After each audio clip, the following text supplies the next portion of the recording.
everyone doing? Look, my name's Coby Owens. I come to you today as your neighbor, your friend, your fellow good troublemaker, and I'm here to make some good noise. Listen, when I was a freshman in college, I had the honor of first meeting Representative John Lewis. And we were in D.C. fighting for immigration reform, and I was among one of the 200 people arrested that day with him, and that's an honor that I will always cherish. But I want to take y'all back, and I want to talk about someone else real quick. I want to take y'all back to the night that Medgar Evers was slain. As he pulled into his driveway a little after midnight, he had just come from an NAACP meeting with attorneys. He exited his vehicle and went to his trunk to retrieve a box of t-shirts for the voter registration rally the next day. Those shirts read, "Jim Crow must go." As he pulled the box out his car, there was a single gunshot that entered his back and out through his heart and out his chest. He fell into his car, and then he crawled 30 feet to his door where his wife found him. And as he laid there dying in his own blood, his wife rushed him to the hospital in Mississippi. He was the first African American to be admitted to that hospital and to be treated. But the reason why I bring him up today, and why I think about that night, June 12, 1963, is because here today, we're faced with the same forces of voter oppression and voter suppression that took his life. The same forces that Doc King fought against. The same forces that led John Lewis to march across that bridge.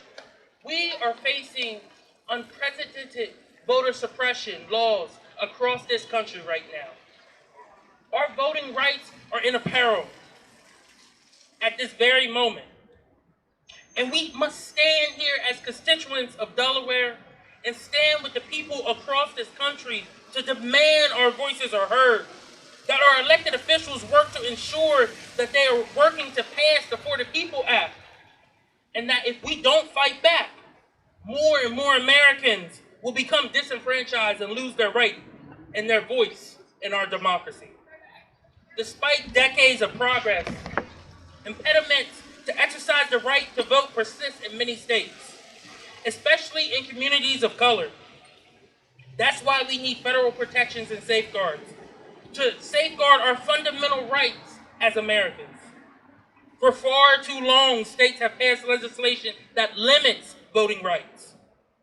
And I believe it's time that states start doing the opposite to make it easier and more accessible to get to the ballot box. In 2020, we the people came together to work the polls, to get out the vote, to cast our ballots in spite of a pandemic, achieving historic levels of voter participation.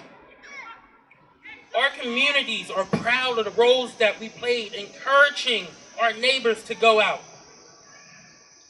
But see, when it comes to the For the People Act, the only way this bill will get passed is by ending once and for all what President Obama called a Jim Crow relic.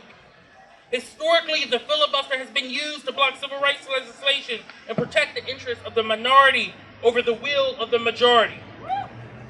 If the filibuster remains in place, Republicans will be free to dismantle voting rights across this nation and flip the House by drawing their own congressional districts. To put it simply, Senate Democrats will soon be faced with a choice. Save our democracy or save the filibuster.